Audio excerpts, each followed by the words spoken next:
අපි අද කතා කරන්නේ පුතේ කර්චොප් නියම විද්‍යුතේ පාඩමේ කර්චොප් නියම ටිකක් අමාරුයි.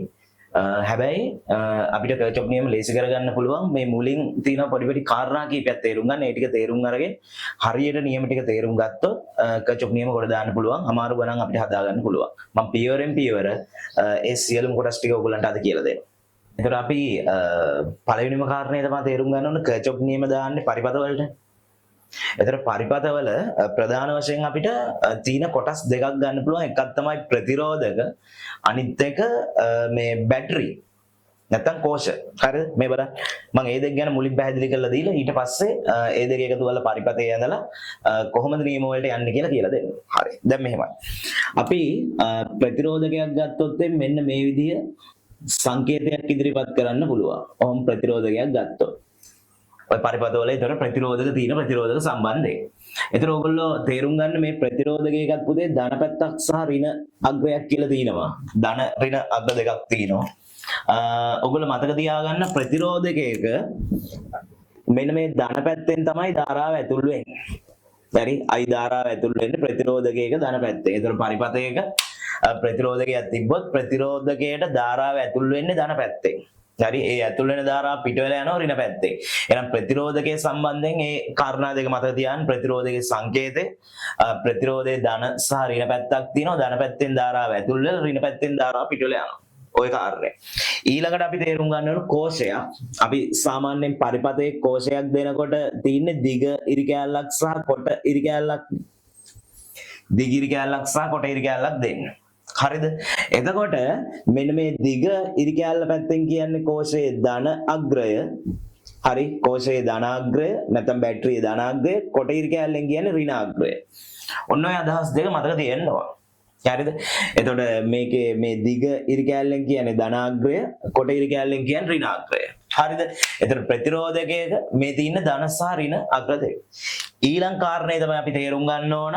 හරිද? සාමාන්‍යයෙන් හරිද මේක හැමතිස්සෙම වෙන්න බෑ. මේක වෙනස් වෙන අවස්ථා තියෙනවා. සාමාන්‍යයෙන් තනි කෝෂයක් තියෙන තනි පරිපථයක් ගත්තොත් පුතේ ධාරාව ගමන් කරන්නේ ධන පැත්තේ ඉඳලා ඍණ පැත්තට. ඒක පොඩ්ඩක් මතක තියාගන්න. ධාරාව ගමන් කරන්නේ ධන පැත්තේ ඉඳලා ඍණ පැත්තට. තනි කෝෂයක් තියෙන තනි පරිපථයක් ගත්තොත්. හරිද? අපිට කර්චොප්ගේ දෙවෙනි නියමයේ සම්බන්ධ කරනකොට ඉස්සරහට යනකොට තව පරිපථ මේ දෙකක් විතර සංදිය එක මේ සංදි තීනේව හම්බ වෙනවා. සංදි තීනේව හම්බුනාන් පස්සේ ධාරාව අනිත් පැත්තට ගමන් කරන්න පුළුවන්. හරි? සරලව දැන්ට අදහස මතක තියාගන්න. තනි කෝෂයක් තියෙන පරිපථයක් තිබ්බොත් ඒ පරිපථයේ ධාරාව ගමන් කරන්නේ හරිද? කෝෂයේ ධන පැත්තේ ඉඳලා ඍණ පැත්තට. හරි? කෝෂයේ ධන අග්‍රයේ ඉඳලා ර්ණ අග්‍රයට. හරිද? මම ඉලෙක්ට්‍රෝන ගමන් කරන පැත්ත ගැන කලින් මාතෘකාවලදී කියලා තියෙනවා. ඉලෙක්ට්‍රෝන ගමන් කරන්නේ කොයි පැත්තටද? කොහොමද ධාරාවක් ඇති වෙන්නේ?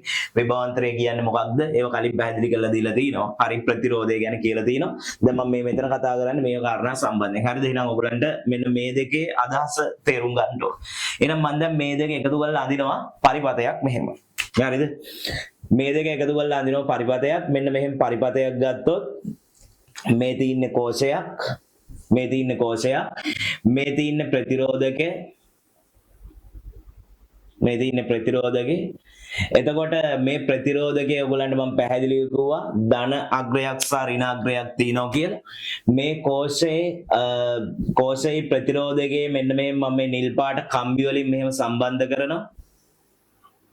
නිල් පාට කම්බි වලින් මෙහෙම සම්බන්ධ කරනවා. කම්බි වලින් මෙහෙම සම්බන්ධ කරනවා කෝෂය සහ ප්‍රතිරෝධකේ සම්බන්ධ කරාම ඔන්න ඔය වගේ ඒකට අපි කියනවා මේ සරල පරිපථයක්. හරි? මේක සංකීර්ණ පරිපථයක් නෙමෙයි සරල පරිපථයක්. එතකොට මම ඉස්සෙල්ලා කිව්ව කාරණේ ඔයගලන්ට මතකයි නම් පුතේ මෙතන පැත්තට ධාරාව ගමන් කරනවා. එතන ප්‍රතිරෝධකයේ ධාරාව ඇතුල් වෙන්නේ ධන පැත්තේ ඍණ පැත්තෙන් පිටල යනවා. හරි? ඒක ලොකුවටම හිතන්න අවශ්‍යතාවයකුත් නැහැ. හරි? සාමාන්‍ය ප්‍රතිරෝධක ගැන ඉතින් එහාට අපි කතා කරන්නේ පරිපථයක් ගැන කතා කරන ඉඳලා. හැබැයි මේ අදහස මතක තියෙන්න ඕන තනි කෝෂයයි තියෙන්නේ. තනි කෝෂයේ ධාරාව ගමන් කරන්නේ ධන පැත්තේ ඉඳලා ඍණ පැත්තට. හරි? ධන පැත්තේ ඉඳලා ර්ණ පැත්තට ධාරාව ගමන් කරනවා. මේක තව ඉස්සරහට යනකොට මේක වෙනස් වෙනවා. ඔය මම ඉස්සරහට කියලා දෙන්නම්. හරි? එහෙනම් ධන පැත්තේ ඉඳලා ඍණ පැත්තට මෙහෙම ධාරාව ගමන් කරනවා. එහෙනම් මෙහෙන් ධන පැත්තෙන් මේ ධාරාව ගමන් කරලා මෙන්න මේ ප්‍රතිරෝධකයේ ධන පැත්තට යනවා. මම දැන් ඉස්සෙල්ලා කිව්වා මේ ධන පැත්තට ඇවිල්ලා මෙහෙම ඍණ පැත්තෙන් පිටවෙලා යනවා. ඍණ පැත්තෙන් පිටවෙලා ගිහිල්ලා නැවත මේ ධාරාව මේ වටේට මෙහෙම ධාරාව ප්‍රතිරෝධකයක් නැත්නම් පරිපතයක් කියලා කියන්නේ. තේරෙනවද? හරි ප්‍රතිරෝධකය සහ මේ අපි කතා කරන එක කෝෂයක් සහිත පරිපතයක් මේ තියෙන්නේ. හරිද? එහෙනම් ඔන්න ඔය කාරණා දෙක තමයි පැහැදිලිව මුලින්ම තේරුම් ගන්න ඕන. දැන් අපි යන් ඊට පස්සේ ඊළඟ කාරණයට විභවාන්තරය හොයන්නේ කොහොමද සහ ප්‍රතිරෝධකයක දෙකලවර විභවාන්තරය හොයන්නේ කොහොමද කියන සූත්‍ර දෙකට.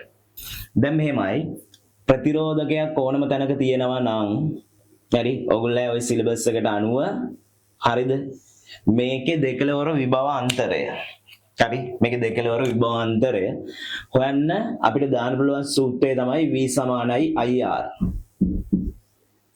විසමනයි මම විභවාන්තරය සම්බන්ධයෙන් කලින් මාතෘකාවල කියලා දීලා තිනවා. ඒ නිසා මම විභවාන්තරය සම්බන්ධයෙන් මෙතන කතා කරන්නේ මම මේ ප්‍රතිරෝධකයේ දෙකලවර විභවාන්තරය හොයන්න තමයි කියන්නේ. හරි. එතකොට ඕගොල්ලන්ට මේ ප්‍රතිරෝධකයේ දෙකලවර විභවාන්තරය හොයන්න හරි මේ දෙකලවර විභවාන්තරය හොයන්න අපිට දත්ත දෙකක් ඕන. හරි දත්ත දෙකක් ඕන. එකක් තමයි මේ ප්‍රතිරෝධකයේ හරහා ගමන් කරන ධාරාව හරි ඊට පස්සේ මේ ප්‍රතිරෝධකයේ අගය ඔය දෙක දන්නවනම් ප්‍රතිරෝධකයක දෙකලවර විභවාන්තරය හොයන්න පුළුවන්. එහෙනම් මම මේකේ සරල උදාහරණයක් ගත්තොත් මේක හරහා I = 1 ඇම්පියර් කියන ධාරාවක් ගමන් කරනවා.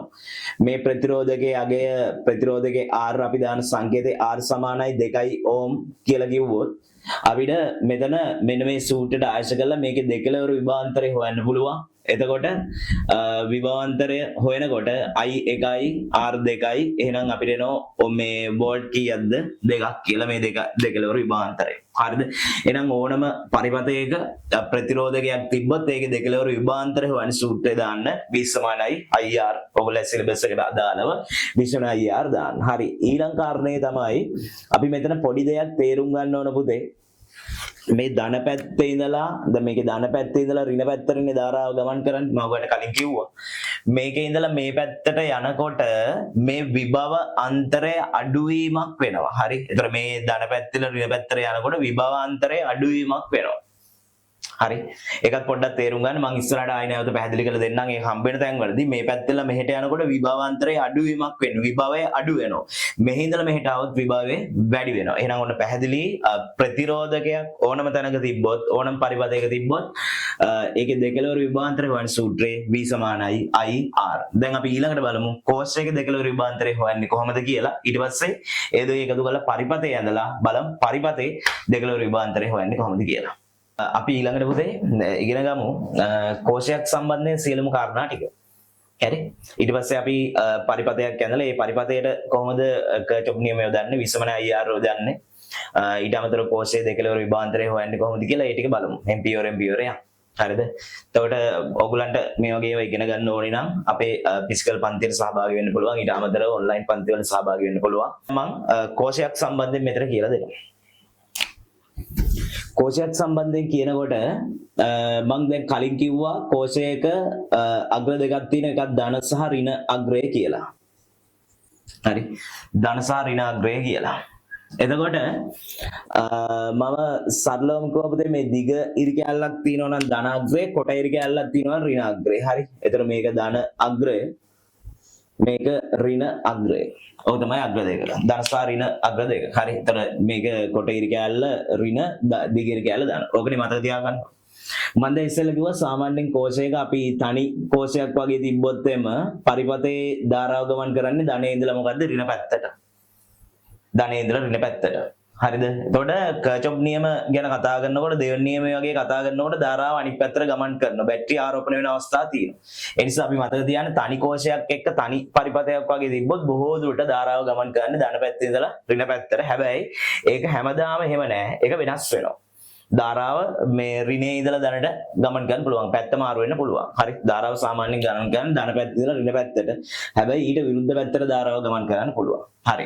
දැන් එතකොට කෝෂයක දෙකලවර විභවාන්තරය හොයනකොට ඕගොල්ලන්ට පොඩි කාරණා කීපයක් තියෙනවා තේරුම් ගන්න. හරිද? මම මෙන්න මේ කියන ටික හොඳට පැහැදිලිව තේරුම් ගන්න.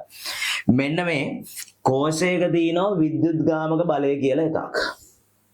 හරි. විද්‍යුත්ගාමක බලය කියලා එකක් තියෙනවා. ඒකට අපි දාන අකුර තමයි කැපිටල් E.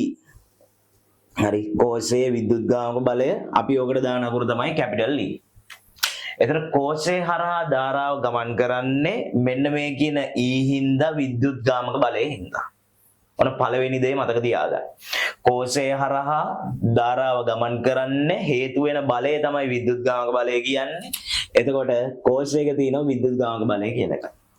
පළවෙනිම කාරණේ මතක තියාගන්න පරිපතේ කෝෂේ හරහා ධාරාව මොන විදියට ගමන් කරත් මොකක් වුණත් අපි විද්‍යුත් ගාමක බලයේ හැමතිස්සෙම ලකුණු කරනවා කෝෂේ ඍණ අග්‍රයේ ඉඳලා ධන අග්‍රයට. හරිද? එහෙනම් ඔන්න පළවෙනිම කාරණේ මෙහෙම කෝෂයක් පරිපතේ කොහේ හරි තැනක තියෙනවා නම් මේකේ විද්‍යුත් ගාමක බලය අපි ලකුණු කරනවා ඍණ අග්‍රයේ ඉඳලා ධන අග්‍රයට. ඔන්නෝම ඊතලයකින් මෙන්න මේ E කියන එක ලකුණු කරනවා. හරි මේ E කියන එක ලකුණු කරනවා ධනාග්‍රේ ඉඳලා ඍණාග්‍රේ ඉඳලා ධන පැත්තට හැමතිස්සෙම ඍණාග්‍රේ ඉඳලා ධන පැත්තට තමයි E තියෙන්නේ. ඒක තමයි එතකොට අපි විද්‍යුත් ගාමක බලය කියන්නේ කෝෂයක විද්‍යුත් ගාමක බලය. විද්‍යුතේ ගමන් කරන්න පුළුවන් හැකියාව තියෙන බලය විද්‍යුතේ ගමන් කරන බලය. හරි. එහෙනම් ඔන්න ඔය පියවර පැහැදිලිව මතක තියාගන්න කෝෂයක විද්‍යුතේ ගමන් කරන්න හේතු වෙන බලය විද්‍යුත් ගාමක බලය. ඒක හැමතිස්සෙම තින්නේ ඍණ පැත්තේ සිට ධන පැත්ත දක්වා. හරි. ඍණ පැත්තේ ඉඳලා ධන පැත්ත දක්වා ඕක වෙනස් වෙන්නේ නැහැ. හරි. දැන් මේක සම්බන්ධයෙන් පොඩි කාරණා කීපයක් කියන්න ඕන. හරිද? අපි සාමාන්‍යයෙන් පුතේ කෝෂයක් තුල විද්‍යුතය නැත්තම් අපිට ධාරාවක් ගමන් කරන්න හේතුව ඇති වෙන්නේ කෝෂයේ දෙකලවර විභවාන්තරයක් තියෙන හින්දා. එතන මම කලින් ඕවා පැහැදිලි කරලා දීලා තිනවා කෝෂයේ දෙකලවර විභවාන්තරය ඇති වෙන්න හේතුව තමයි කෝෂයක් තුල ඉලෙක්ට්‍රෝන වැඩි පැත්තක් සහ ඉලෙක්ට්‍රෝන අඩු පැත්තක් තියෙනවා. ඉලෙක්ට්‍රෝන වැඩි පැත්තක් සහ ඉලෙක්ට්‍රෝන අඩු පැත්තක් තියෙනවා. ඒතර ඉලෙක්ට්‍රෝන වැඩි පැත්තේ ඉඳලා ඉලෙක්ට්‍රෝන අඩු පැත්තට ගමන් කරනවා. අන්නේ ගමන් කරනකොට අපි කියනවා ධාරාවක් ගමන් කරනවා කියලා. ඒතර ඉලෙක්ට්‍රෝන ගමන් කරන්නේ සාමාන්‍යයෙන් කෝෂයක ඍණයේ ඉඳලා ධන පැත්තට. ඊට විරුද්ධ පැත්තට ධන ආරෝපණය ගමන් කරලා ඊට විරුද්ධ පැත්තට ධාරාව ගමන් කරනවා. ඔය මම කලින් පැහැදිලි කරලා දීලා ඇති. හරි. ඒතර සාමාන්‍යයෙන් කෝෂයක් තුල වෙන්නේ රසායනික ප්‍රතික්‍රියාවක් කෙමිකල් රියැක්ෂන් එකක් වෙලා ඉවරලා තමයි මේ කෙමිකල් රියැක්ෂන් එක හින්දා රසායනික ප්‍රතික්‍රියාව හින්දා තමයි කෝෂයේ ඍණ පැත්තේ වැඩිපුර ඉලෙක්ට්‍රෝන එකතු වෙන්නේ. හරි ඒක මම පැහැදිලි කරලා දීලා ඇති. හරිද? එතකොට මෙතන ඒ කතාව නෙමෙයි මම මේ කියන්න හදන්නේ වෙන එකක්. ඒ නිසා මේ කෝෂයක් කියන එක ගත්තත් දැන් අපි ප්‍රතිරෝධකයක් කියන එක ගත්තනේ කලින් මේ කෝෂයක් කියන එක ගත්තත් කෝෂයේ එතකොට ධන සහ ඍණ කියලා අග්‍ර දෙකක් තියෙනවා. හරි කෝෂයේ ධන සහ ඍණ කියලා අග්‍ර දෙකක් තියෙනවා මේ කෝෂයක පුතේ. හරිද? ප්‍රතික්‍රියාවක් සිද්ධ වෙන හින්දා මේ කෝෂයක් ඇතුලේ ප්‍රතිරෝධයක් තියෙනවා. හරි කෝෂයක් ඇතුලේ ප්‍රතිරෝධයක් තියෙනවා. හරිද? බොහෝ දුරට කෝෂයක් ඇතුලේ ප්‍රතිරෝධයක් තියෙන පුළුවන්. හරිනේ? එතකොට අපි සාමාන්‍යයෙන් දැන් මේ ප්‍රතිරෝධකයක් අරගෙන මේකේ දෙකලවර විභවාන්තරය හෙව්වේ V සමානයි IR වලින්. හරිද? කෝෂයක දෙකලවර විභවාන්තරය හොයනකොට මේ කෝෂයේ ඇතුලේ තියෙන ප්‍රතිරෝධය ගැන හිතන්නත් වෙනවා. මේක ඇතුලේ තියෙන ප්‍රතිරෝධකයක් ඕකට අපි දානවා සිම්පල් R කියලා අකුරක්. කෝෂයේ ඇතුලේ අභ්‍යන්තර ප්‍රතිරෝධයක් තියෙනවා. ඒකට දානවා අකුර සිම්පල් R කියලා. හරිද? ඒතර ඕගොල්ලෝ මෙතන තේරුම් ගන්න ඕන කාරණේ තමයි මෙන්න මේ විද්‍යුත් ගාමක බලය කියලා කියන්නේ. මේ E විද්‍යුත් ගාමක බලය කියලා කියන්නේ කෝෂය පරිපතයට සම්බන්ධ කරලා නැතිනම් දෙකලවර විභවාන්තරය. ඔන්න හොඳට මතක තියාගන්න විද්‍යුත් ගාමක බලය කියන්නේ අපිට පැහැදිලිවම කියන්න පුළුවන් සරලම කාරණේ තමයි කෝෂය ප්‍රතිරෝධක කෝෂය පරිපතයට සම්බන්ධ කරලා නැත්නම් කෝෂයේ දෙකලවර විභවාන්තරයේ විද්‍යුත් ගාමක බලයට සමානයි. හරි කෝෂයේ පරිපතයට සම්බන්ධ කරලා නැත්නම් කෝෂයේ දෙකලවර විභවාන්තරයේ විද්‍යුත් ගාමක බලයට සමානයි. හරි. ඒතර පරිපතයට සම්බන්ධ කරොත් ඒක වෙනස් වෙනවා. පරිපතයට සම්බන්ධ කරොත් වෙනස් වෙන. ඒ කියන්නේ සරලවම මම දැන් කිව්වොත් මෙහෙම කෝෂයක් තියෙනවා. හරි. මෙහෙම කෝෂයක් තියෙනවා. මේක පරිපතයකට සම්බන්ධ කරලා නැහැ. මේක E සමානයි 12V කියලා කියනවා. E සමානයි 12V කියලා කියනවා. ඒතර E සමානයි 12V කියලා කිව්වහම මේ තියෙන්නේ කෝෂයේ විද්‍යුත් ගාමක බලය. කෝෂයේ විද්‍යුත් ගාමක බලය නැත්තම් පරිපතයට සම්බන්ධ කරලා නැති වෙලාවේ තියෙන දෙකලවර විභව අන්තරය. හරි V සමානයි 12V. හරිද? පරිපතයට සම්බන්ධ කරලා නැත්නම් දෙකලවර විභව අන්තරයට අපි නමක් කියනවා විද්‍යුත් ගාමක බලය කියලා. හරිද?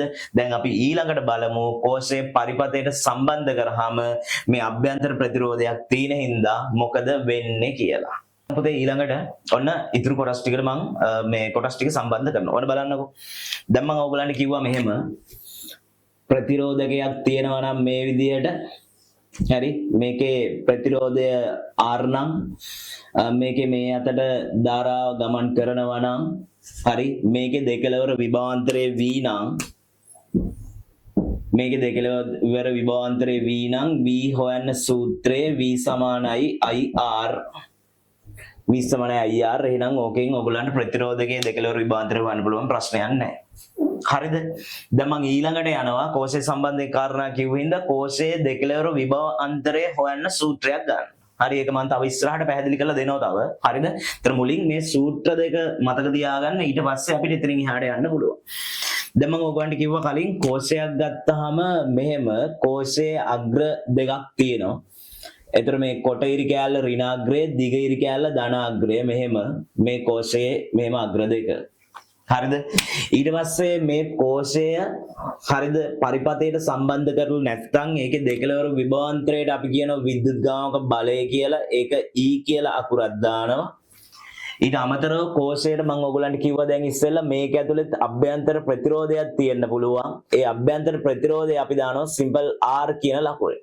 හරි මේ තියෙන්නේ කෝෂයේ අභ්‍යන්තර ප්‍රතිරෝධය. දැන් ප්‍රතිරෝධකයක වගේ අභ්‍යන්තර ප්‍රතිරෝධය අපි සම්බන්ධයෙන් දාන්නේ කැපිටල් R අකුර. කෝෂයක වගේ අභ්‍යන්තර ප්‍රතිරෝධය හොයනකොට මේකේ තියෙන අභ්‍යන්තර ප්‍රතිරෝධය තියෙනවා නම් ඒක අපි දාන්නේ සිම්පල් R ලකුණේ. හරි මම දැන් ඔයගලන්ට කිව්වා පැහැදිලිවම මෙන්න මේ E1 පරිපතේ මොන විදිහට ධාරාව ගමන් කරත් E1 හැමතිස්සෙම ඍණේ ඉඳලා ධනට. හරිද? ඒතර අපි ඒක ලකුණු කරන්න ඕන E1 ඍණ පැත්තේ ඉඳලා ධන පැත්තට තමයි තියෙන්නේ. ඔන්න ඔය විද්‍යුත්ගාමක බලයේ E කියන එක ඍණේ ඉඳලා ධනට. හරි? ඒතර අපි සාමාන්‍යයෙන් පරිපතයක් ගත්තාම කර්චොෆ්ගේ දෙවෙනි නියම යොදනකොට හරිද? පරිපතයක තියෙන ධාරා හරිද ලකුණු කරනකොට අපි සාමාන්‍යයෙන් මේ කෝෂවල තියෙන විද්‍යුත්ගාමක බලය කියන එක ගැන තේරෙන්න ඕන. ඒතර විද්‍යුත්ගාමක බලය හැමතිස්සෙම ලකුණු කරන්නේ ඍණ පැත්තේ ඉඳලා ධන පැත්තට. තේරුණාද? මේක මතක තියාගන්න. ඒක එහෙම තමයි. ඒක වෙනසක් වෙන්නේ නැහැ. හරි ඍණේල දණ්ඩ ලකුණු කරා. ඊළඟ කාරණේ තමයි පුතේ මම ඔයගලන්ට කිව්වා කෝෂයකින් ධාරාව ගමන් කරන්නේ සාමාන්‍යයෙන් ධනේ ඉඳලා ඍණ පැත්තට, ධනේ ඉඳලා ඍණ පැත්තට. හැබැයි කර්චොෆ් නියම වලට යනකොට, පරිපත වලට එනකොට, සංකීර්ණ පරිපත වලට එනකොට මේ ධාරාව ධනේ ඉඳලා ඍණට යන්නේ නැතුව ඍණේ ඉඳලා ධන පැත්තට යන්නත් පුළුවන්. ඒ කියන්නේ ධාරාව දිශාව පැත්ත මාරු වෙන්න පුළුවන්. හරි පැත්ත මාරු වෙන්න පුළුවන්. එතකොට ඔය කෝෂය කියන එකේ දෙකලවර විභවාන්තරය හොයනකොට අපිට ඔන්න සූත්‍ර දෙකක් තියෙනවා. එතකොට ඒක පොඩි වෙනස් වීමක් වෙනවා. ඒතර මතක තියාගන්න මේ E කියන එක තියෙන්නේ කෝෂයක් පරිපතයට සම්බන්ධ කරලා නැති විට තියෙන දෙකලවර විභවාන්තරය අභ්‍යන්තර ප්‍රතිරෝධයක් තිබ්බොත් මේ කෝෂයෙන් හරිද සාමාන්‍යයෙන් මේ දීලා තියෙන දෙකලවර විභවාන්තරයම දෙපැත්තට පරිපතයට දෙන්නේ නැහැ. ඊට වැඩිය අඩු අගයක් තමයි දෙන්නේ. ඒතර මම මෙහෙම ලිව්වොත් ඔන්න බලන්න මේකට අදාළ සූත්‍ර මම කියන්නම් ඊට පස්සේ ගණන් හදලා පැහැදිලි කරලා දෙන්නම් මේ කතාව. එතකොට මේක ගත්තාන් පස්සේ මේ තියෙන්නේ ධන අග්‍රය, මේ තියෙන්නේ කෝෂයේ ඍණ අග්‍රය.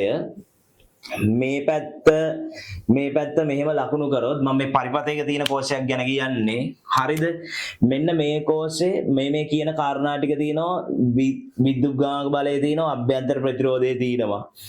මෙන්න මේකේ ධන පැත්තේ ඉඳලා අපි හිතමු පරිපතයට සම්බන්ධ කරලා තියෙන එකේ මේකේ ධාරාව ගමන් කරනවා මේ විදියට. හරි පැත්තට සාමාන්‍යයෙන් ධාරාව ගමන් කරන්න ඕන ධනේ ඉඳලා ඍණට. ධනේ ඉඳලා ඍණට ධාරාව ගමන් කරනවා. හරි පැත්තට ධාරාව ගමන් කරනවා. හරි. ඒ කියන්නේ හරිම දිශාවට ධනේ ඉඳලා ඍණට ධාරාව ගමන් කරන අවස්ථාවක් ගන්න පුළුවන්. අපිට ඉස්සරහට හම්බ වෙනවා තව අවස්ථාවක් මේ කර්චොෆ් නියම වල දෙවෙනි නියමයේ සංකීර්ණ ගණන් හදනකොට මේ තියෙන්නේ කෝෂේ, මේ තියෙන්නේ පරිපතයට හයි කරලා තියෙන්නේ. එතකොට මේකේ විද්‍යුත්ගාමක බලය E කියලා තියෙනවා, අභ්‍යන්තර ප්‍රතිරෝධය R කියලා තියෙනවා.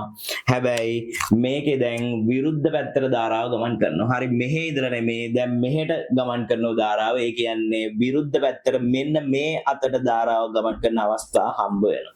ඒතර යන්නේ ඍණේ ඉඳලා ධනට, ඍණේ ඉඳලා ධනට යන්නේ. හරි. ඒතර මේ අවස්ථාව සහ මේ අවස්ථාව. හරිද? ඒතර අපි තේරුම් ගන්න ඕන මේ අවස්ථාවේ මේ තියෙන කෝෂයේ දෙකලවර විභවාන්තරය හොයන්නේ කොහොමද? මේ අවස්ථාවේ දෙකලවර විභවාන්තරය හොයන්නේ කොහොමද කියලා. ඒතර අපි ප්‍රතිරෝධකයේ දෙකලවර V සමානයි IR වලින් හෙව්වට කෝෂයේ සූත්‍ර දෙකක් තියෙනවා. ඒ සූත්‍ර දෙක මතක තියාගන්නයි ඕන. හරිද? එතකොට මේ කෝෂයේ දෙකලවර විභාන්තරය වන සූත්‍රය අපි ගන්නේ හරිද? මෙන්න මේ අකුරු තුනම එකතු කරලා මම ඔයාලට හේතු පැහැදිලි කරලා දෙන්නම්. එහෙනම් මේ කියන කෝෂයේ දෙකලවර විභාන්තරේ v නම් හරිද? මෙතන අපි v සමානයි කියලා ලියනවා. මෙතනින් විද්‍යුත්ගාමක බලය ලියනවා. හරි, විද්‍යුත්ගාමක බලය ලියනවා. ඊට පස්සේ මේකෙත් අපි ලිව්වොත් මෙතන v සමාන ලකුණ විද්‍යුත්ගාමක බලය ලියනවා. විද්‍යුත්ගාමක බලය ලියනවා. පොඩි දෙයයි කරන්න තියෙන්නේ. හරිද? මොකද මේ කෝෂය හරහා මෙහෙම ධාරාව ගමන් කරනකොට මේ කෝෂයේ දෙකලවර විභාන්තරයක් තියෙනවා. හැබැයි ඒකට තමයි අපි කියන්නේ ධාරාව මේ කියන්නේ පරිපතයේ හයිකල් නැත්තම් විභවාන්තරය මේක කියලා. හැබැයි පරිපතේ හරහා ධාරාව ගමන් කරනකොට මේකෙනොත් අලුතෙන් ප්‍රතිරෝධයක් එනවා. මම ඕනනම් මෙහෙම අඳින්නම්. මේ කෝෂයේ දැන් මෙහෙම ඔය අභ්‍යන්තර ප්‍රතිරෝධය මෙහෙම ඕනනම් දාලා තියන්න ඕගොල්ලන්ට පැහැදිලිව තේරුම් ගන්න. හරි, මේ තියෙන්නේ කෝෂය.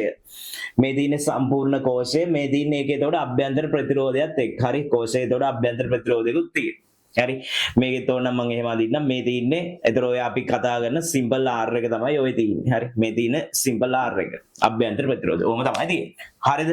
එතකොට වෙන්නේ මේකේ හරහා ධාරාව යනකොට මෙන්න මේ කෝෂය මගිනුත් විභවාන්තරයෙන් යම්කිසි ප්‍රමාණයක් ගන්නවා.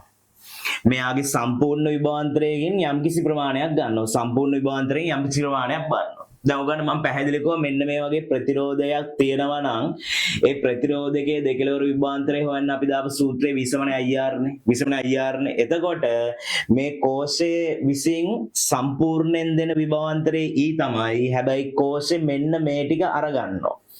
මොකද මේක අඩු වෙනවා. කෝෂයෙන් මේ ටික අඩු කරන්න වෙනවා. අපි පරිපතයට දෙන එක හොයන්න. එතකොට අපි කරන්නේ මෙන්න මෙතෙන්ට විසමනේ IR දානවා. මේකේ විභවාන්තරය එතකොට I මේක හරහා ගමන් කරන ධාරාව ඊට පස්සේ සිම්පල් R කියලා. එහෙනම් සරලවම කිව්වොත් මේ සූත්‍රයේ E ඍණ IR වෙනවා. ඔයගොල්ලෝ ලොකුවට හිතන දෙයක් නැහැ. හරිද? මෙච්චරයි. කෝෂේ හරහා ධන පැත්ත ඉඳලා හරි පැත්තට ධාරාව ගමන් කරනවා නම් පරිපතයක කෝෂයේ දෙකලවර විභවාන්තරය හොයන්නේ E ඍණ IR. වැරදි විදිහට මේ ගමන් කරන්නේ හරි පැත්තනේ මේ කෝෂේ හරහා ධාරාව ගමන් කරනවා. හරි නම් ධනේ ඉඳලා ඍණ. හැබැයි මේකේ ඍණේ ඉඳලා ධන පැත්තට ගමන් කරන පරිපතයක් හම්බ වුණොත් එම මෙන්න මේකෙදී ඔය දෙක එකතු කරන්න. ඔය දෙක එකතු කරා. එහෙනම් මෙතන v සමානයි e ඍණ ir e කියලා කියන්නේ විද්‍යුත්ගාමක බලය ගණන් වල දෙනවා. I කියලා කියන්නේ මේ කෝෂේ හරහා ගමන් කරන ධාරාව. මේක කෝෂයේ අභ්‍යන්තර ප්‍රතිරෝධය සුළු කරායන් පස්සේ ඔන්න අපිට උත්තරයක් ගන්න පුළුවන් කෝෂයේ දෙකලවර විභවාන්තරයට ඕනම් පරිපතයකදී. ඊට පස්සේ මේකත් ගත්තොත් එම විරුද්ධව නම් ගමන් කරන්නේ පරිපතේ හරහා ධාරාව ගමන් කෝෂේ හරහා ධාරාව ගමන් කරන විරුද්ධ පැත්තට නම් ඔන්න අපි එතෙන්ට දානවා කෝෂයේ දෙකලවර විභවාන්තරය හොයන්න v සමානයි e ඍණ ir කියලා. හරිද? එහෙනම් ඔන්න පැහැදිලිව ඔන්න ඔය සූත්‍ර තුන මතක තියාගන්න ඕන. කර්චොප්ගේ පළමු නියමයට සහ දෙවෙනි නියමයට යන්න කලින්. ප්‍රතිරෝධයක දෙකලවර විභවාන්තරය හොයන්න v සමානයි ir. කෝෂයේ දෙකලවර විභවාන්තරය හොයන්න v සමානයි e ඍණ ir නැත්තම් මොකද්ද? e ධන ir. ඉස්සරහට සාකච්ඡා කරගෙන යනකොට ඔයගොල්ලන්ට මේවා පැහැදිලිව තේරෙනවා. මම ඊට පස්සේ මේ ප්‍රතිරෝධක සහ කෝෂයක් හරිද පරිපතයකට දාලා ඉවර වෙලා හරිද ඕගොල්ලන්ට මේ ගණන් දෙකක් හදන විදිහ කියලා දෙනවා දෙකලවර විභවාන්තරය හොයන හැටි. හරි, අපි බලමු අර දෙකලවර විභවාන්තර හොයන සූත්‍ර ටික ගලපන්නේ කොහොමද පරිපතයට දාන්නේ කොහොමද කියලා. හරි, මම මේකේ උදාහරණ ගණන් තුනක් ලියනවා මෙහෙම පරිපතයට දාන්න නැතුව ඊට පස්සේ ඒක සුළු කරලා ඊළඟට පරිපතයට සම්බන්ධ කරමු. හරි, එහෙනම් පුතේ මම සරලවම කිව්වොත් මෙන්න ප්‍රතිරෝධකේ හරි. එතන මේකේ අගේ මම මාන්නම් මෙතන 3 ඕම් කියලා මේක හරහා ධාරාවක් ගමන් කරනවා 2 ඇම්පියර් කියලා. හරිද? එහෙනම් ඔයා පැහැදිලිව තේරුම් ගන්න මේකේ දෙකලවර විභවාන්තරය හොයන්න v සමානයි IR සූත්‍රේ ධාරාව ඇම්පියර් 2යි ප්‍රතිරෝධය 3යි. එහෙනම් මෙතන 6යි වෝල්ට් කියලා ගන්න පුළුවන්. හරිද? සරල ගානක්. මේකේ සාමාන්‍ය මැද්දේදී ඒකක දාන්න අවශ්‍ය නැහැ. අන්තිමේට එකේ දැම්ම නම් හරි. ඒතර ගලන ධාරාව වැඩි කිරීම මෙතන තියෙන ප්‍රතිරෝධය ඔන්න ඒක ප්‍රශ්නයක් නැහැ. හරි. ඊළඟට මම අර කෝෂ වලට එනවා. හරි, කෝෂ වලට එනවා. කෝෂ වල දෙකලවර විභවාන්තරය හොයන එකට එනවා. දැන් එහෙනම් මෙන්න කෝෂේ හරිද? මේ තියෙන කෝෂේ. ඒතර කෝෂයේ විද්‍යුත්ගාමක බලය හැමතිස්සෙම අපි ලකුණු ගන්න ඍණ පැත්තේ ඉඳලා ධන පැත්තට මෙන්න මේ පැත්තට විද්‍යුත්ගාමක බලය ලකුණු කරනවා. ඕගොල්ලන්ට ගානක් දීලා තිනවා මෙහෙම මේක හරහා මේ ධාරාවක් ගමන් කරනවා මම කියන්නම් 0.5 ඇම්පියර් නැත්නම් මෙතන 1 ඇම්පියර් කියලා ධාරාවක් දෙන්නම් 1 ඇම්පියර් ධාරාවක් ගමන් කරනවා. හරිද එතන මං දාන්නම් ඕනනම් I කියලා ඒකයත් එක්ක දාන්නම් I කියලා අකුරත් එක්ක දාන්නම් I කියන්නේ 1 ඇම්පියර් අට දීලා තිනවා මේකේ විද්‍යුත් ගාංග බලය E එක 10යි V කියලා E එක 10යි V කියලා දීලා තිනවා R සමානයි 1 ඕම් කියලා දීලා තිනවා එතකොට R කියලා කියන්නේ මේ කෝෂයේ අභ්‍යන්තර ප්‍රතිරෝධය ඒක වෙනම අදින්නත් පුළුවන් මෙහෙම අර මම කලින් කිව්වා වගේ මේ කෝෂයේ අභ්‍යන්තර ප්‍රතිරෝධය. හරි ඒතර මේක සම්පූර්ණ කෝෂය. හොඳේ සම්පූර්ණ කෝෂය කොහොම දීලා තියෙනවා. එහෙනම් දැන් මේකේ ඕගලන්ට පැහැදිලිව පේනවා විද්‍යුත් ගාංග බලයේ ඊතලයයි ධාරාව ගමන් කරන ඊතලයයි දෙකම එකම පැත්තට තියෙන්නේ. හරි විද්‍යුත් ගාංග බලයේ ඊතලයයි ධාරාව ගමන් කරන ඊතලයයි දෙකම එකම පැත්තට තියෙන්නේ. එහෙනම් ඊතල දෙකම එකම පැත්තට තියෙනවා නම් අපිට සූත්‍රය මතක තියෙන්න ඕන දෙකලවර විභවාන්තරයේ හොයන සූත්‍රයේ V සමානයි E ඍණ IR. E ඍණ IR. එතකොට සාමාන්‍යයෙන් මේ කෝෂේ අපි ගහලා තියෙන විභවාන්තරයට වඩා යම්කිසි ප්‍රමාණයක් අඩු වෙලා තමයි පරිපතර දෙන්නේ. ඒකට හේතුව කෝෂයේ විසිනුත් විභවාන්තරයක් ගන්නවා. කෝෂයේ ඇතුළේ විභව බැස්මක් තියෙනවා. කෝෂයේ ඇතුළේ විභවයේ අඩුවීමක් තියෙනවා. ඒතර කෝෂයේ ගන්න විභවයේ අඩුවීම අඩු කරලා තමයි අපි පරිපතයට දෙන්නේ. ඒතකොට පරිපතයට වෝල්ට් 10ක් හම්බෙන්නේ නැහැ. පරිපතයට හම්බ වෙන්නේ වෝල්ට් ඊට වඩා මොන ගානක්ද? අඩු ගානක්. මොකද විභවාන්තරයෙන් ගන්නවා. මේ තියෙන්නේ විභවාන්තරයෙන් කෝෂයේ හින්දා ගන්න ටික.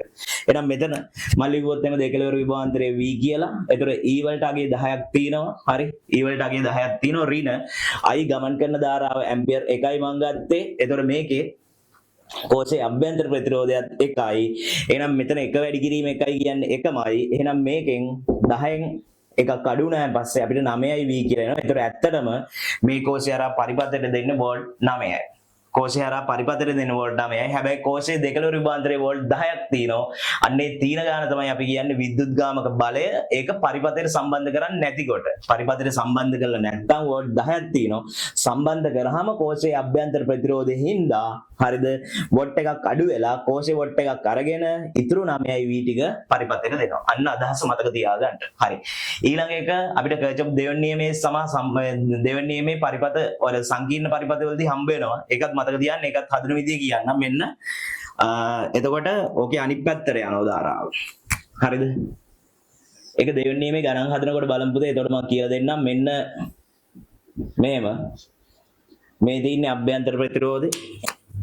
ඔය කලින් අවස්ථාවම ගන්නම් I සමානයි යනවා ඇම්පියර් එකක ධාරාවක් හරිද මෙතන සිම්පල් R දාන්නම් ඊට පස්සේ E සමානයි 10යි V කියන එක දාන්නම් R සමානයි 1යි ඕම් කියන එක දාන්න හරිද එතන මේකෙත් පුතේ කිසිම වෙනසක් නැහැ අපි විද්‍යුත් ගාමක බලය ලකුණු කරන්නේ ඍණ පැත්තේ ඉඳලා ධන පැත්තට විද්‍යුත් ගාමක බලය ලකුණු කරන් ඍණ පැත්තේ ඉඳලා ධන පැත්තට හරිද දැන් ඔයගොල්ලන්ට බැලුවාම පේනවා ධාරාවේ ඊතලයයි විද්‍යුත් ගාමක බලයේ ඊතලයයි දෙක විරුද්ධයි මේ දෙක විරුද්ධ වුණාම අපි මේකේ E ඍණ IR නැතුව E ධන IR දාන එහෙනම් විරුද්ධ නම් E ධන IR V සමානයි E ධන I සිම්පල් R කියලා කියනවා E ධන සිම්පල් R හරි එහෙනම් මෙතන E එක ලිව්වා හරිද ධන I 1යි R 1යි එහෙනම් මෙතන එනවා 10 1යි 11යි V කියලා දැන් ඔන්න විභවයේ වැඩිවීමක් වෙලා තියෙනවා මේ කෝෂ දෙවල මේ කෝෂේ charge එක ඉවර වෙනකොට මේ බැටරිය බහිනකොට මේ බැටරිය charge වෙනවා මේක හම්බෙන්නේ කර්චොප් දෙවෙනි නියමයේ කර්චොප්ගේ දෙවෙනි නියමයේ සංකීර්ණ පරිපථ හදනකොට මේක හම්බෙන්නේ හරිද මුලදී හම්බෙන්නේ නැහැ හරිද ඒතර ඒත් මේ සූත්‍ර දෙක මතක තියාගන්න ඕනේ එහෙනම් ඔයාලට පැහැදිලිව මෙතනින් සූත්‍ර තුනක් මතක තියාගන්න ඕන ප්‍රතිරෝධකයක දෙකලවර විභවාන්තරයේ වන සූත්‍රයේ V සමානයි IR කෝෂයක දෙකලවර විභවාන්තරයේ වන සූත්‍රය එක්ක V සමානයි E ඍණ IR නැත්නම් E ධන IR හරි විදියටම ධාරාව ගමන් කරනවා නම් E ඍණ IR ධාරාව අනිත් පැත්තට ගමන් කරනවා නම් E ධන IR එහෙනම් ඔන්න ඔය ටික පිළිබඳව පැහැදිලි අවබෝධයක් තියෙන්න ඕන හරිද ඔය තේරුම් ගන්න විදිහට පැහැදිලි කරලා දෙනවා හොඳට අහගෙන ඉන්න මම මේ මොකද්ද කරන්න කියලා හරි ඔන්න පළවෙනි පරිපතේ කෝෂයයි ප්‍රතිරෝධක එකයි හරි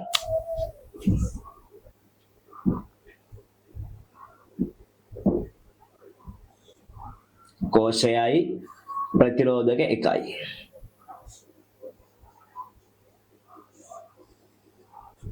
කෝෂයයි ප්‍රතිරෝධක එකයි හැබැයි මේකෙදී මං කෝෂයට අභ්‍යන්තර ප්‍රතිරෝධයක් දාන්නේ නැහැ හරිද අභ්‍යන්තර ප්‍රතිරෝධයක් දාන්නේ නැහැ ඒ නිසා මේක තේරුම් ගන්න එහෙනම් මම මෙතන තියෙනවා 10යි E සමානයි 10යි V කියලා දානවා R සමානයි 0යි අභ්‍යන්තර ප්‍රතිරෝධයක් නැහැ හරි එතන මේකේ තියෙන මේ ප්‍රතිරෝධකය හරිද මම කියන්නම් මේ ප්‍රතිරෝධකේ 5 ඕම් කියලා ප්‍රතිරෝධකයක් තියෙනවා ඕම් 5ක ප්‍රතිරෝධකයක් මෙතන තියෙනවා ඕම් 5ක ප්‍රතිරෝධකයක් තියෙනවා එතකොට මේකේ අභ්‍යන්තර ප්‍රතිරෝධයක් නැහැ.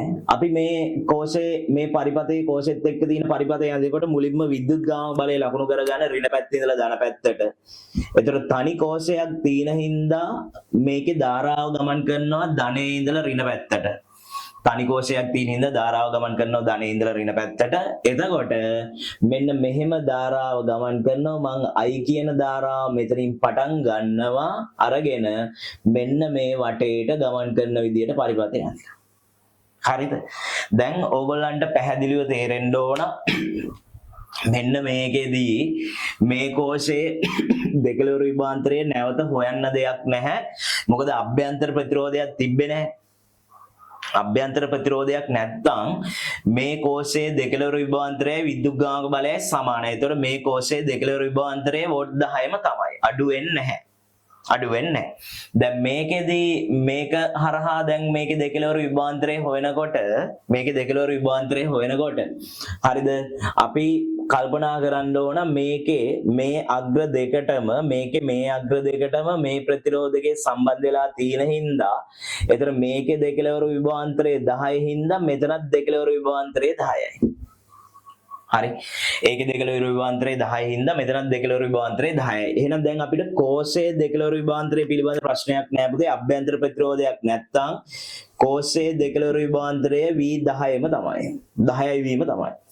ප්‍රතිරෝධකයේ දෙකලවර විභවාන්තරය හොයනකොට හරිද ප්‍රතිරෝධකයේ දෙකලවර විභවාන්තරය මේක මේ දෙන්න මේක විතරක් තියෙන හින්දා ඒකත් 10යි. හරි ඒකත් 10යි මේකේ දෙකලවර විභවාන්තරය 10යි. එහෙනම් අපිට ඕනනම් ප්‍රතිරෝධකයේ හරහා ගමන් කරන ධාරාව හොයන්න පුළුවන් මේක I නම් හරිද? ඔකට මම කලින් කිව්වා මෙතන දාන්න පුළුවන් සූත්‍රයේ V සමානයි IR V සමානයි IR. හරි. එතන V සමානයි IR කිව්වම විභවාන්තරය 10යි I ධාරාව අපිට හොයන්න ඕන ප්‍රතිරෝධය 5යි කියලා එනවා. මේක හරස් කුණිට දැම්මහම I සමානයි 2යි ඇම්පියර් කියලා එනවා. අපිට ඔන්න ඔය වගේ ගණන් හදන්න පුළුවන්. ඔයගොල්ලන්ට ගැටලුවක් තියෙනවා නම් අනිවාර්යෙන් මට කමෙන්ට් එකක් දාන්න. හරි එහෙම වුණොත් මම මේ ගැටලු තියෙන ඔක්කොම ප්‍රශ්න කියලා දෙන්නම්. හරි. ඒතර ගැටලුවක් තියෙනවා නම් කමෙන්ට් එකක් දාන්න. හරි. එහෙනම් I කියලාම ගත්තා. ඒතර මේකේ එක ප්‍රතිරෝධකයක් තියෙන හින්දා මේ 10 මේකටම සම්පූර්ණයෙන් මේ 10 මේකටම මේකට ගියා. එතකොට අපිට මෙතනින් මේකේ විභවාන්තරයක් 10යි කියලා ගත්තා. එතකොට මේකත් එක්ක ඕනනම් ධාරාව හොයන්න පුළුවන්. හරිද? මම ඕකෙම මේ කෝෂයේ දෙකලවර විභවාන්තරයේ තියෙනවානේ. හරි දෙකලවර විභවාන්තරයේ 10ක් තිබ්බේකනේ අභ්‍යන්තර ප්‍රතිරෝධයක් දැම්මේ නැහැනේ. මම අභ්‍යන්තර ප්‍රතිරෝධය දාන්න නැතුව තව කෝෂයකට අඳිනවා මෙන්න මෙහෙම ප්‍රතිරෝධක දෙකක්. හරි. ඊට පස්සේ බලමු මොකද වෙන්නේ කියලා. ඔන්න බලන්න. මම මෙතනින් අඳිනවා දැන් ප්‍රතිරෝධක දෙකක්. ඔන්න එක ප්‍රතිරෝධකයක්. ඔය බල්බයක් වගේ එකක් ගන්න පුළුවන් පුතේ ප්‍රතිරෝධකයක් වෙනවනේ. හොඳේ. මෙතනක් තියෙන්නේ අර කෝෂේ. හරිද? අර කෝෂේ. දැන් මෙහෙමයි. දැන් අපි කල්පනා කරන්න මෙතන වෙන දේ. මම ඒ කෝෂෙම ගන්නම් මෙතන 10යි වීම කියලා. අභ්‍යන්තර ප්‍රතිරෝධයක් ඇන්දේ නැහැ. හොඳේ. 10යි වීම කියලා ගන්නම් අභ්‍යන්තර ප්‍රතිරෝධයක් ඇන්දේ නැහැ. හරිද? එතකොට මම මේක ගන්නම් මෙතන 2යි ඕම් කියලා. මේක 2යි ඕම් කියලා. මේකත් 2යි ඕම් කියලා ගන්නම්. හරිද? නැත්නම් මම මෙතන අගේ වෙනස් අඩු වැඩි කරලා ගන්නම්. මේක ගන්නවා 3යි ඕම් කියලා. හරි මේක 2යි ඕම් කියලා ගන්නම්කො ඔයගොල්ලන්ට උතර පැහැදිලිවනේ මේක. මේක 3යි ඕම් මේක 2යි ඕම් කියලා ගත්තා. දැන් එතකොට මේ පරිපතෙත් අපි ධාරාව ලකුණු කරන්නේ විද්‍යුත්ගාමක බලය මෙන්න මේ පැත්තට තියෙන්නේ මේ පැත්තට තියෙන්නේ. ඒතර අපි ධාරාව ලකුණු කරන්නේ ඍණ පැත්තේ ඉඳලා ධන පැත්තට යන්න. හරි ඒ කියන්නේ මේ ධන පැත්තේ ඉඳලා ඍණ පැත්තට යන්න ධාරාව ලකුණු කරනවා. ධනේ ඉඳලා ඍණට යන්න. එහෙනම් මේ පැත්තෙන් ධාරාව මෙහෙම ලකුණු කරනවා I කියන ධාරාව මේ වටේට ගිහිල්ලා නැවත මේ පැත්තෙන් යනවා මේ පරිපතේ හරහා ගමන් කරනවා. මම අභ්‍යන්තර ප්‍රතිරෝධයක් හයි කරලා නැති හින්දා කෝෂයෙන් විභවාන්තරයක් ගන්නෙ නෑ. කෝෂයේ සම්පූර්ණ මේ කියන 10ම පරිපතයට දෙනවා.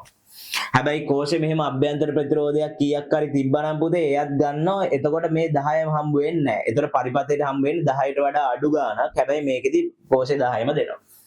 ඒතර ඕගොල්ලන්ට මෙතන තේරුම් ගන්න ඕන මේ කෝෂයෙන් දෙන විභවාන්තරය. හරිද? මේකේ ධන පැත්තෙන් ඇතුල් වෙලා මෙහෙන් ඍණ පැත්තෙන් අඩු වුණාම ඍණ පැත්තට යනකොට මෙහෙන් ඇතුල් වෙලා මේ පැත්තෙන් එළියට යනවා ධාරාව. ඒතර මෙතනින් විභවාන්තරය අඩු වෙලා ආයි නැවත මෙතනින් විභවාන්තරය අඩු වෙනවා. ඒතර මේ පැත්තෙන් මෙහෙට විභවාන්තරය අඩු වෙන්න ඕන. එතකොට මේ කියන 10V කියන ගාන මෙතෙන්ටයි දෙකට බෙදිලා යනවා. හරි ඒ දෙන්නට බෙදෙනවා. හරිද? දැන් එතකොට මේ වගේ පරිපතයක කෝෂයේ දෙකලවර විභාන්තරය අමුතුවෙන් හොයන්න දෙයක් නැහැ. අභ්‍යන්තර ප්‍රතිරෝධයක් නැති හින්දා කෝෂයේ දෙකලවර විභාන්තරය 10යි වීම තමයි. හැබැයි අපි මෙන්න මේ ප්‍රතිරෝධකවල දෙකලවර විභාන්තරය හොයනකොට අපිට කරන්න ඕන දේ තමයි මේ පරිපතේ හරහා ගමන් කරන ධාරාව හොයන්න වෙනවා. පරිපතේ හරහා ගමන් කරන ධාරාව හොයන්න වෙනවා. ඒතර ධාරාව හොයනකොට මේ ප්‍රතිරෝධකයයි ශ්‍රේණිගතයි. මම කලින් කියලා දීලා ඇති ශ්‍රේණිගත සම්බන්ධය. ඒවත් ඕනනම් මේ කමෙන්ට් එකක් දාන්න මම කියලා දෙන්නම්. එතකොට මේ දෙක ශ්‍රේණිගතයි. ශ්‍රේණිගත හින්දා මේ දෙක වෙනුවටම තනි එකක් දාන්න පුළුවන් ඕම් 5යි කියලා. එහෙනම් මම මෙහෙම පරිපතේ ඇන්දොත් දෙකටම දාන්න පුළුවන් තනි ප්‍රතිරෝධකයේ ඕම් 5යි. දෙකටම දාන්න පුළුවන් තනි ප්‍රතිරෝධකයේ ඕම් 5යි. දැන් මේකේ දෙකලවර විභාන්තරයේ E සමානයි 10යි V. ඔයාලට පැහැදිලි යන්න අර කලින් ගාන වගේ තියනවාද? එහෙනම් දැන් මම මේකේ හරහා ගමන් කරන ධාරාව හෙව්වහම හරිද? I සමානයි ධාරාව හෙව්වහම මෙතෙන්ට V සමානයි IR දාන්න පුළුවන්. ඒතර විභවාන්තරයේ මේ දෙකලවර තියෙන හින්දා 10යි. හරිද? ධාරාව I R කියලා කියන්නේ 5යි. සුළු කරාම අර කලින් වගේම 2 ඇම්පියර් ගාන එනවා. හරි. මේ ඇවිත් තියෙන 2 ඇම්පියර් ගාන එනවා මෙතෙන්ට. හරිද? එතකොට දැන් මේක හරහා ගමන් කරන ධාරාව එහෙනම් මේ ප්‍රතිරෝධක දෙක වෙනුවට තනි එකක් දාලා මෙතෙන්ට 2 ඇම්පියර් ධාරාවක් ගියා නම් මේකෙනුත් මේක හරහා 2 ඇම්පියර් ධාරාවක් තමයි ගමන් කරන්න ඕන. හරි. මොකද මේ දෙක වෙනුවට තනි එකක් දාලා අපි ධාරාව හොයාගත්තා. එහෙම තමයි ධාරාව හොයන්නේ. දැන් ඕගලන්ට මම කිව්වනේ ඕක බෙදෙනවා කියලා ඔය කියන විභවය දෙකට.